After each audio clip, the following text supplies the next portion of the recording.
ఆంధ్రప్రదేశ్ విభజన సవాల్లో నెక్స్ట్ అంశం ఉద్యోగుల విభజన, వారి పునఃస్థితి, అదేవిధంగా స్థానికత సమస్యలు లేదా అంశాలు అనే అంశం. వీటిలో భాగంగా చూసుకున్నట్టయితే ఉద్యోగుల విభజన అనేది స్థానికత ఆధారంగా జరగాలని చెప్పేసి తెలంగాణ ప్రభుత్వం, అదేవిధంగా వీరి విభజన అనేది జనాభా నిష్పత్తి ప్రకారం జరగాలని చెప్పేసి ఆంధ్రప్రదేశ్ ప్రభుత్వాలు వాదిస్తున్న నేపథ్యంలో స్థానికత అనే అంశం గురించి చర్చించుకుందాం.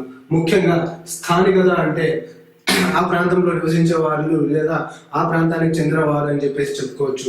దీనికి తెలంగాణలో వాడుకలో ఉన్న పదం వచ్చేసి మల్కీ అనే పదం. మల్కీ అంటే స్వదేశీయుడు, అదేవిధంగా గైర్ ముల్కీ లేదా నాన్ ముల్కీ అంటే వేరే ప్రాంతాలకు చెందిన వారు లేదా విదేశీయుడు అని అర్థం.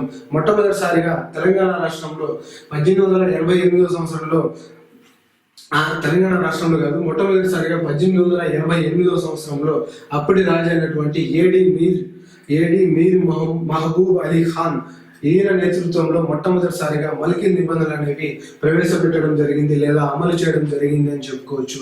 ఈ మల్కీ నిబంధన అంటే స్థానిక ఉద్యోగాల్లో అధిక శాతం ఉద్యోగాలు స్థానికులకి కేటాయించాలి అనడం అనేది ఈ మల్కీ నిబంధన.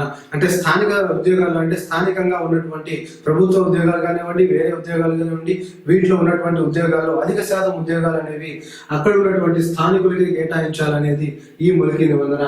దీన్ని మొట్టమొదటిసారిగా 1888లో తెలంగాణ ప్రాంతం లేదా హైదరాబాద్ నిజాం ప్రాంతం, ఆ తెలంగాణకు సంబంధించిన ప్రాంతంలో ఏడి మీర్ మహబూబ్ అలీ ఖాన్ కాలంలో ప్రవేశపెట్టడం అనేది జరిగింది. నెక్స్ట్, ఈ ఉద్యోగుల పంపిణీ గురించి ఆంధ్రప్రదేశ్ పునర్విభజన చట్టం 2014 ఏ విధంగా సూచిస్తుంది అంటే 8వ భాగంలో ఏ విధంగా సూచనలు ఇవ్వబడ్డాయి ఒకసారి గమనిద్దాం.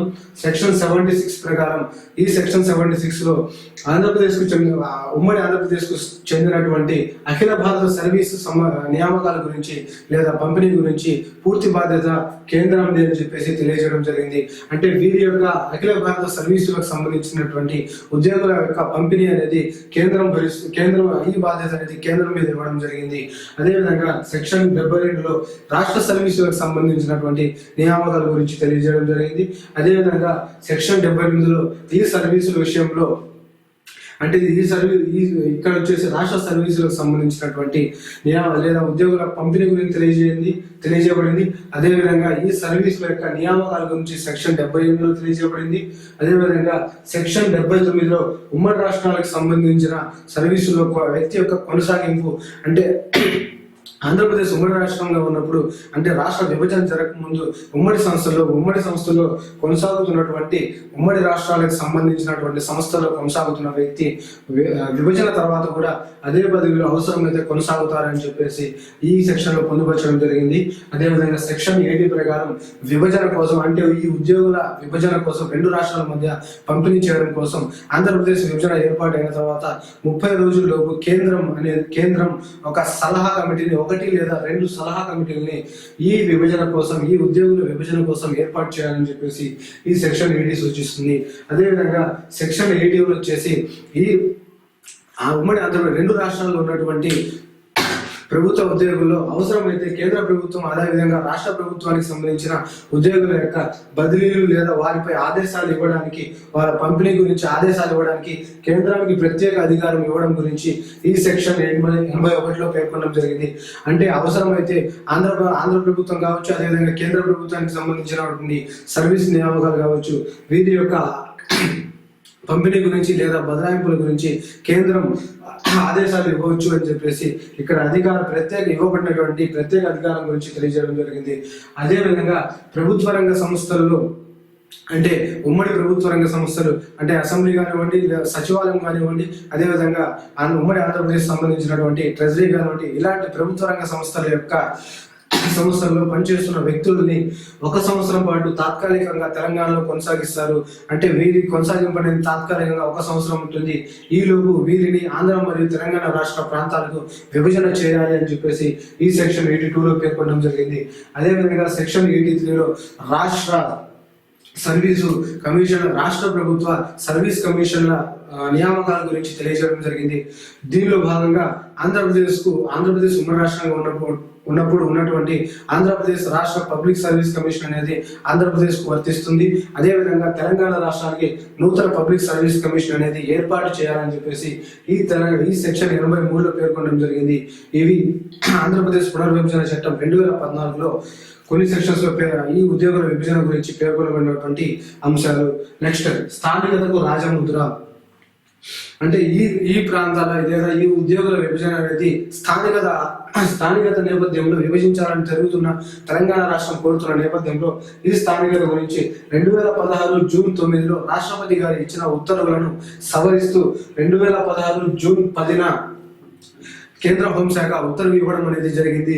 ఈ ఉత్తర్వు ప్రకారం 2017 జూన్ 2 లోపు ఎవరైతే ఏ ఉద్యోగులు అయితే ఆంధ్రప్రదేశ్ ప్రాంతానికి తరలి వెళ్తారో వారిని అక్కడి స్థానికులుగా గుర్తించి అక్కడి విద్య మరియు ఉద్యోగ అవకాశాల్లో సమాన హక్కులు ఆంధ్ర ప్రాంత వాసులతో సమాన హక్కుల్ని కల్పించడం జరుగుతుంది అని చెప్పేసి ఈ స్థానికత రాజముద్ర వేయడం జరిగింది. దీని గురించి 2 సవరణలు జరగడం జరిగింది. అంటే ఈ కేంద్ర హోంశాఖ ప్రచురించినటువంటి గెజిట్ లో 2 సవరణలు అనేది రాష్ట్రపతి ఉత్తర్వులకి 2 సవరణలు చేయడం అనేది జరిగింది. ఈ రాష్ట్రపతి ఉత్తర్వు అనేది ఇంతకు ముందు 2016 జూన్ 9న ఇవ్వడం జరిగింది. దీనికి 2016 జూన్ 10న సవరణలు చేస్తూ కేంద్ర హోంశాఖ ఈ గెజిట్ ఉత్తర్వుని విడుదల చేయడం అనేది జరిగింది. దీనిలో భాగంగా స్థానికతకు సంబంధించినటువంటి 371D ఆర్టికల్లో 2 సవరణలు అనేవి చేయడం జరిగింది. నెక్స్ట్, స్థానికతకు తెలంగాణ అభ్యంతరం. అంటే ఈ విధంగా 2017 జూన్ 2 లోపు ఎవరైతే ఆంధ్ర ప్రాంతానికి తరలి వెళ్తారో వారిని అక్కడి స్థానికులుగా గుర్తిస్తారు అని చెప్పేసి ఏదైతే హోంశాఖ కేంద్ర హోంశాఖ గెజిట్ ఉత్తర్వుని ఇవ్వడం జరిగిందో దానికి తెలంగాణ ప్రభుత్వం అంగీకరించలేదని చెప్పుకోవచ్చు. దీనికి ముఖ్యమైన కారణంగా తెలంగాణ చెబుతూ ఆంధ్రప్రదేశ్ కోసం మీరు ఆంధ్రప్రదేశ్ రాష్ట్రం ఒకదాని కోసం అంటే ఒక రాష్ట్రం కోసం మీరు స్థానికత అనే అంశానికి రాష్ట్రపతి గారు ఇచ్చినటువంటి ఉత్తర్వులకి సవరణలు చేస్తున్నారు. దీనివల్ల తెలంగాణ రాష్ట్ర ప్రయోజనాలకు భంగం కలిగితే బాధ్యత ఎవరిది? అందుకని కావున ఈ ముసాయిదా బిల్లును ముందుగా తెలంగాణ రాష్ట్రానికి పంపాలి. దీనిపై తెలంగాణ రాష్ట్రం సూచనలు లేదా సలహాలు ఇచ్చిన దాని ప్రకారం తుది నోటిఫికేషన్ అనేది ఇవ్వాలి అని చెప్పేసి తెలంగాణ రాష్ట్రం కేంద్రాన్ని కోరడం అనేది జరిగింది. Next, Kamal Nath committee. ఉమ్మడి ఆంధ్రప్రదేశ్ ఉన్నటువంటి రాష్ట్ర క్యాడర్ ఉద్యోగుల విభజన కోసం కేంద్రం ఏర్పాటు చేయబడినటువంటి కమిటీ ఈ కమల్నాథన్ కమిటీ. రాష్ట్ర క్యాడర్ ఉద్యోగులు బాగా గుర్తుపెట్టుకోండి, అఖిల భారత సర్వీసుల గురించి కాదు, ఇది రాష్ట్ర క్యాడర్ ఉద్యోగుల విభజన కోసం కేంద్రం ఏర్పరిచినటువంటి కమిటీనే కమల్నాథ్ కమిటీ అనొచ్చు. ఇది జూన్ 2014 లోపు ఉన్నటువంటి అంటే ఉమ్మడి ఆంధ్రప్రదేశ్ లో ఉన్నటువంటి రాష్ట్ర క్యాడర్ ఉద్యోగుల విభజన గురించి మాత్రమే సూచనలు అనేది ఇవ్వడం అనేది జరిగింది. ఈ కమిటీ యొక్క గడువుని ఇప్పటివరకు 4 సార్లు పొడిగించడం అనేది జరిగింది. చివరిగా ఈ కమిటీ యొక్క గడువుని మార్చి 30, 2017 వరకు ఈ కమిటీ యొక్క గడువును పొడిగించడం అనేది జరిగింది. నెక్స్ట్, ఈ కమిటీ అనేది ఈ ఉద్యోగుల పంపిణీ అనేది స్థానికత ఆధారంగా చేసింది అని మనం చెప్పుకోవచ్చు. అదేవిధంగా ఈ కంపెనీ అనేది దాదాపుగా ఈ కంపెనీ అనేది ఉద్యోగుల విభజన అనేది పూర్తి చేసింది. కానీ వైద్య శాఖలో ఉన్నటువంటి వివాదం కారణంగా వైద్య ఆరోగ్య శాఖలో ఉన్నటువంటి 6,309 మంది, అదేవిధంగా విద్యా శాఖలో ఉన్నటువంటి 2,886 మంది విభజన మాత్రం ఈ కంపెనీ లేదా పంపిణీ మాత్రం ఈ కమిటీ అనేది చేయలేకపోయింది అని గుర్తుపెట్టుకోవాలి. అదేవిధంగా ఉమ్మడి రాష్ట్రంలో ఉన్నటువంటి అంటే విభజనకు ముందు ఉమ్మడి రాష్ట్రంలో ఉన్నటువంటి మొత్తం 153 శాఖలలో ప్రభుత్వ రంగ లేదా ప్రైవేట్ రంగ శాఖలలో ఉమ్మడి శాఖలలో మొత్తం 76,339 పోస్టులకు గాను 57,167 మంది మాత్రమే ఉద్యోగాల్లో విధుల్లో ఉన్నారు అని చెప్పేసి ఈ కమిటీ పేర్కొనడం జరిగింది. అంటే ఈ పోస్టుల గురించి అదేవిధంగా ఈ విధుల్లో ఉన్నటువంటి ఉద్యోగుల విభజన మాత్రమే ఈ కమిటీ చేపట్టింది అని చెప్పేసి తన నివేదికలో పేర్కొనడం జరిగింది. ఈ 133 మొత్తం ఉన్నటువంటి 153 శాఖల్లో 148 శాఖలకు సంబంధించినటువంటి తాత్కాలిక పంపిణీల గురించి 148 శాఖలకు సంబంధించినటువంటి ఉద్యోగుల పంపిణీ గురించి తాత్కాలిక పంపిణీ అనేది చేయడం జరిగింది. మొత్తం ఈ 148 సంస్థలకు సంబంధించి 56,750 పోస్టులను తాత్కాలికంగా పంపిణీ చేస్తూ 2 రాష్ట్రాలకు ఉత్తర్వులు ఇవ్వడం అనేది జరిగింది. కేంద్రానికి నివేదిక ఇవ్వడం అనేది జరిగింది. దీనిపై కేంద్రం స్పందిస్తూ ఈ 56,750 పోస్టులలో 45,257 పోస్టులకు తుది నియామకాలు అనేది కేంద్రం అనేది ఇవ్వడం అనేది జరిగింది. నెక్స్ట్ ఈ కమల్నాథ్ కమిటీ అనేది విభజనకు ముందు ఉన్నటువంటి అంశాల గురించి ఈ విధంగా విభజన చేయడం అనేది జరిగింది. ఒకసారి చూద్దాం. విభజన లెక్క అంటే ఉమ్మడి ఆంధ్రప్రదేశ్ రాష్ట్రంగా ఉన్నప్పుడు మొత్తం ఉన్నటువంటి శాఖ అదేవిధంగా పోస్టులు ఖాళీలు గురించి వివరం జరిగింది. వీటిలో ముఖ్యంగా సచివాలయంలో 4,417 పోస్టులు ఉంటే వాటిలో 1,379 పోస్టులు అనేవి ఖాళీలు అనేవి చెప్పేసి, అంటే ఈ 4,417 పోస్టులలో ఈ 1,379 పోస్టులు అనేవి ఖాళీలు. అదేవిధంగా ఈ మిగతా పోస్టులలో విధుల్లో ఉన్న ఉద్యోగాల సంఖ్య వచ్చేసి 3,038 మంది. అదేవిధంగా హెచ్ఓడీలు శాఖకు సంబంధించి మొత్తం 44,329 పోస్టులకు గాను 15,348 పోస్టులు ఖాళీలు. అదేవిధంగా విధుల్లో ఉన్న వారు 28,981 మంది. అదేవిధంగా జిల్లాలో రాష్ట్ర హోదా కలిగిన శాఖ పోస్టులలో మొత్తం 39,486 పోస్టులు ఉంటే వాటిలో 10,532 పోస్టులు అనేవి ఖాళీలు. మిగతా ఉద్యోగాల్లో విధుల్లో ఉన్నటువంటి ఉద్యోగుల సంఖ్య 28,955. నెక్స్ట్ మొత్తం పోస్టులు వచ్చేసి ఉమ్మడి ఆంధ్రప్రదేశ్ రాష్ట్రంగా ఉన్నప్పుడు మొత్తం ఆంధ్రప్రదేశ్ ఉన్నటువంటి పోస్టులు 88,232, వాటిలో ఖాళీలు 27,259. అదేవిధంగా విధుల్లో ఉన్న వ్యక్తులు వచ్చేసి 60,973 మంది అని గుర్తుపెట్టుకోవాలి. అదేవిధంగా ఈ పోస్టులకు సంబంధించి అదేవిధంగా ఈ ఉద్యోగాలకు సంబంధించి ఈ విధుల్లో ఉన్నటువంటి ఉద్యోగుల పంపిణీ అనేది 2 రాష్ట్రాల మధ్య ఈ కమిటీ ఏ విధంగా చేసింది నేను ఒకసారి గమనిద్దాం. ముందుగా ఆంధ్రప్రదేశ్ రాష్ట్రానికి సచివాలయంలో ఉన్నటువంటి పోస్టులలో మొత్తం పోస్టులలో 2,576 పోస్టులు. అదేవిధంగా తెలంగాణకి 1,841 పోస్టులు అనేది ఈ కమిటీ స్థానికత ఆధారంగా కేటాయించడం అనేది జరిగింది. అదేవిధంగా హెచ్ఓడి పోస్టులలో మొత్తం ఉన్న పోస్టులలో ఆంధ్రప్రదేశ్కి 25,858, అదేవిధంగా తెలంగాణకి 18,481 పోస్టులు అనేది కేటాయించడం జరిగింది. అదేవిధంగా జిల్లాలో రాష్ట్ర హోదా ఉన్న పోస్టులలో మొత్తం ఆంధ్రప్రదేశ్కి 23,028 పోస్టులు. అదేవిధంగా తెలంగాణకి 16,458 పోస్టులు. అంటే మొత్తం పోస్టుల యొక్క నియామకం అనేది రెండు రాష్ట్రాల మధ్య పంపిణీ చేయబడింది అని చెప్పేసి చెప్పుకోవచ్చు.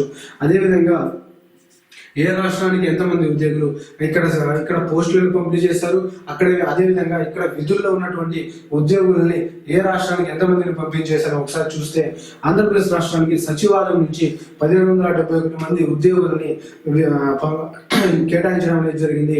అదేవిధంగా తెలంగాణ రాష్ట్రానికి 1,267 మంది ఉద్యోగులను సచివాలయం నుంచి కేటాయించడం అనేది జరిగింది. అదేవిధంగా హెచ్ఓడికి సంబంధించిన ఉద్యోగుల్లో ఆంధ్రప్రదేశ్ ప్రాంతానికి 16,901 ఉద్యోగులు, అదేవిధంగా తెలంగాణ ప్రాంతానికి 12,080 ఉద్యోగుల్ని కేటాయించడం జరిగింది. అదేవిధంగా జిల్లా రాష్ట్ర స్థాయి హోదా కలిగిన ఉద్యోగుల్లో ఆంధ్రప్రదేశ్ ప్రాంతానికి 16,886, అదేవిధంగా తెలంగాణ ప్రాంతానికి 12,069 ఉద్యోగులను కేటాయించడం అనేది జరిగింది.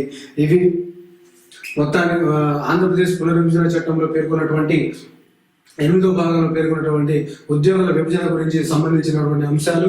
అదేవిధంగా స్థానికతకు రాజముద్ర వేయడం గురించి, రాష్ట్రపతి ఉత్తర్వులని సవరిస్తూ కేంద్ర హోంశాఖ గెజిట్ ఉత్తర్వులు ప్రచురించడం గురించి, స్థానికత గురించి, దీని గురించి తెలంగాణ వ్యక్తం చేసినటువంటి అభ్యంతరాలు, అదేవిధంగా ఈ స్థానికతకు 371D ఆర్టికల్లో చేయబడిన సవరణలు ఏంటంటే 2, అదేవిధంగా ఈ రాష్ట్ర స్థాయి ఉద్యోగుల విభజన కోసం కేంద్రం ఏర్పాటు చేసినటువంటి కమిటీ కమల్నాథ్ కమిటీ, దీన్ని ఎన్నిసార్లు పొడిగించారంటే 4 సార్లు. చివరిగా ఎప్పటి వరకు పొడిగించారంటే 2017 మార్చి 30 వరకు దీని గడువును పెంచడం అనేది జరిగింది.